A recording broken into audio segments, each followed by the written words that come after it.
नमस्कार दोस्तों, आज हम लोग फिर से हिंदी व्याकरण लेकर आए हैं।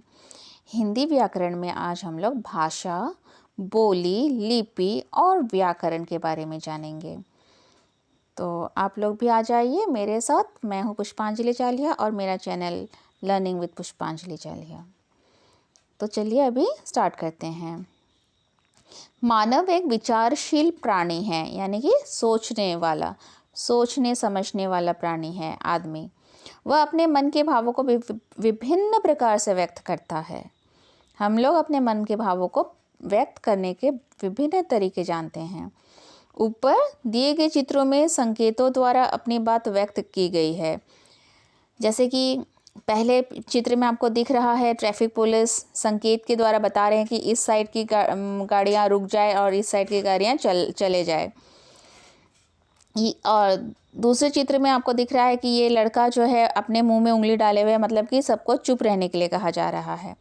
तीसरे चित्र में आपको दिख रहा है कि एक झंडा लेकर लाल झंडा फहराया जा रहा है, यानी कि ये प्रतियोगिता आरंभ हो गई है। ये सांकेतिक भाषा के उदाहरण हैं। इस तरह से संकेत से भी हमें भाषा से समझाया जा रहा है, परंतु इसका प्रयोग हर स्थिति या हर स्थान पर नहीं किया जाता। अतः हम इसे भाषा का रूप नहीं मान सकते। ये भाषा का रूप नहीं है, क्योंकि संकेत के द्वारा हम हर चीज को नहीं समझा सकते। मनुष्य तरह तरह से अपने विचारों तथा भावों को व्यक्त करना चाहता है। कभी वह बोलकर अपने विचार प्रकट करता है तो कभी लिखकर। उदाहरण, बोलकर कैसे करते हैं हम दिखाते हैं। बेटा, माँ आज मैं बहुत प्रसन्न हूँ। बेटा अपने माँ से कहता है। माँ, क्यों बेटा, ऐसी क्या बात है। बेटा, माँ मुझे स्कूल की फुटबॉल टीम में शामिल किया गया है। माँ, ये तो सच में खुशी की बात है। बेटा, माँ कल से हमें प्रतिदिन अभ्यास के लिए जाना है, इसलिए स्कूल भी जल्दी जाना होगा। माँ, अच्छा है, कल से मैं तुम्हें जल्दी जगा दूंगी। तो ये सारे दो माँ और बेटे के बीच की बातचीत। तो भाषा वह साधन है जिसके द्वारा मनुष्य अपने विचारों का आदान प्रदान बोलकर या लिखकर करता है। समझ में आ गया आप लोगों को भाषा क्या है। भाषा जिस चीज़ को भी हम बोलकर या लिखकर एक दूसरे के साथ अपने मन के विचार को आदान प्रदान करते हैं। अब भाषा के रूप। भाषा के दो रूप होते हैं। कौन कौन से? मौखिक तथा लिखित। मौखिक यानी कि ऑरल और लिखित यानी कि रिटन। अब मौखिक भाषा, जब मनुष्य बोलकर अपने विचार तथा भाव प्रकट करता है तथा सुनकर भावों को समझता है, उसे मौखिक भाषा कहते हैं। इसके अंतर्गत बोलना तथा सुनना आता है। तो ये हो गया मौखिक, जब हम लोग सुनकर और बोलकर किसी को अपनी बात को समझाते हैं। मौखिक भाषा का प्रयोग आपसी बातचीत, वाद विवाद, टेलीफोन, रेडियो तथा दूरदर्शन आदि में होता है। अब लिखित भाषा, जब मनुष्य लिखकर अपने विचार प्रकट करता है तो उसे लिखित भाषा कहते हैं।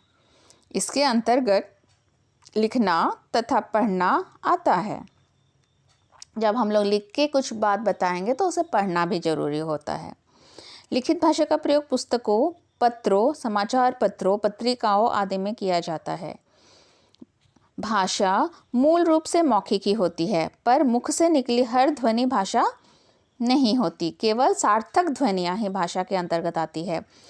हम जो भी बोलते हैं वो एक भाषा ही होती है, लेकिन जैसे टिक टॉक या धन ढम इस तरह की भाषा नहीं होती है। वो शब्द जो कि मीनिंगफुल हो, उसी से भाषा बनती है। बोली, संसार में अलग अलग स्थानों पर विभिन्न भाषाएं बोली जाती है।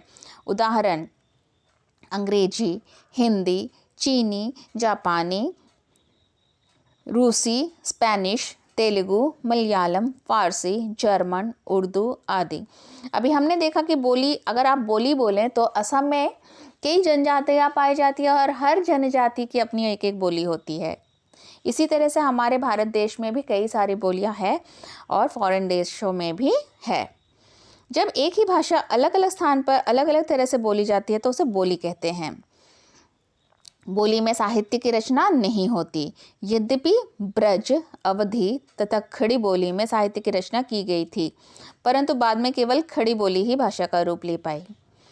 जो कि ब्रज और अवधी, ये सब जो है विलोप होता चला गया। ब्रज भाषा में अभी भी कुछ नाटक वगैरह जब होती है तो हमें ब्रजावली में सुनाई देता है, या फिर हमारे यहाँ पे जब नाटक होती है, भावना होते हैं, उसमें ब्रज भाषा यूज़ होती है। उसी तरह से अवधी भी यूज़ होती है, लेकिन बोलचाल में अभी खड़ी बोली ही रह गई है।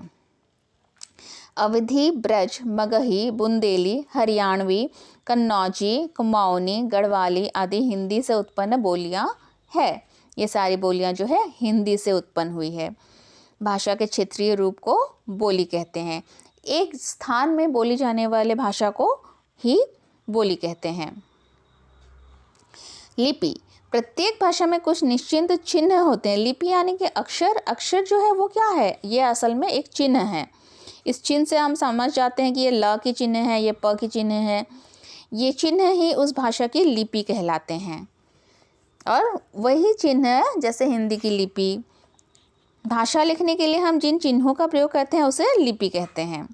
संसार में अलग अलग भाषाएं विभिन्न लिपियों में लिखी जाती है। हिंदी भाषा की लिपि देवनागरी है। विश्व की कुछ लिपियों के नाम इस प्रकार है, ये भी जानने लायक बात है।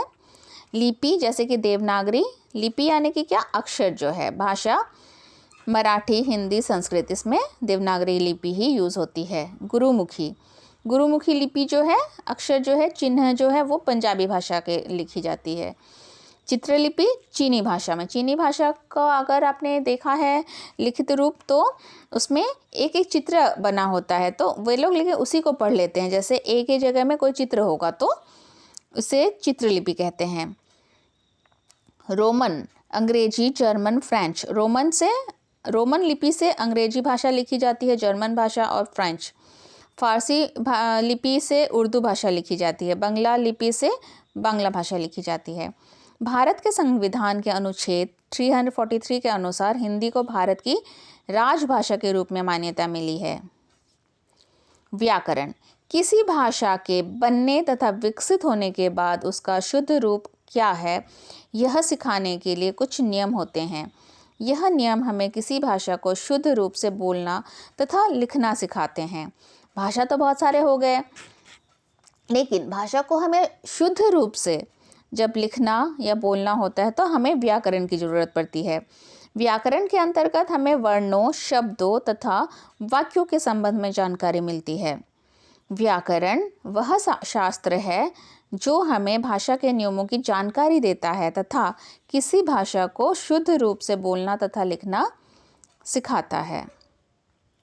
मातृभाषा, जो भाषा बच्चा सबसे पहले अपने घर में अपने माता पिता से सीखता है उसे मातृभाषा कहते हैं। जैसे जो पंजाबी परिवार में बड़ा हुआ हो, उसने जन्म से ही कौन सा भाषा सीखा है, पंजाबी।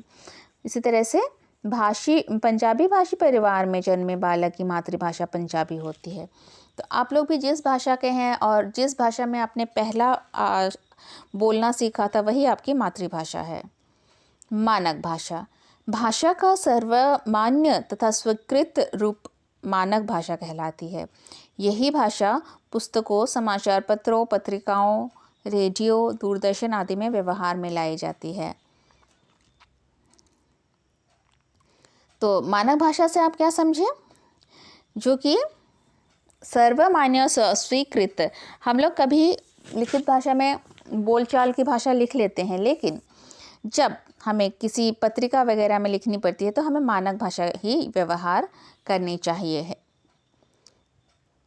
14 सितंबर को हिंदी दिवस मनाया जाता है, हम सभी को पता है, क्योंकि हिंदी दिवस मनाने के बाद एक वीक तक हमारा कंपटीशंस भी चलते हैं आप लोगों के स्कूल में।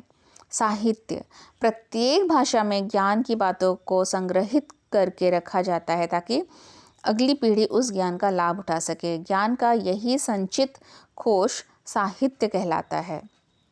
आपके हर भाषा में साहित्य होती है। आप लोग पता कीजिए आपके भाषा के साहित्य के बारे में। किसी भी भाषा का साहित्य गद्य अथवा पद्य के रूप में लिखा जाता है। गद्य में हम अपने विचार, कहानी, निबंध तथा नाटक आदि के रूप में प्रकट करते हैं, जबकि पद्य में हम अपनी बात कविता के रूप में प्रकट करते हैं। अब तक हमने सीखा, विचारों के आदान प्रदान के साधन को भाषा कहते हैं। भाषा दो प्रकार की होती है, मौखिक तथा लिखित। भाषा का क्षेत्रीय रूप बोली कहलाता है। भाषा को लिखने के लिए जिन चिन्हों का प्रयोग करते हैं उन्हें लिपि कहते हैं। व्याकरण वह शास्त्र है जो हमें किसी भाषा को शुद्ध रूप से बोलना तथा लिखना सिखाता है। ज्ञान का संचित कोश ही साहित्य है।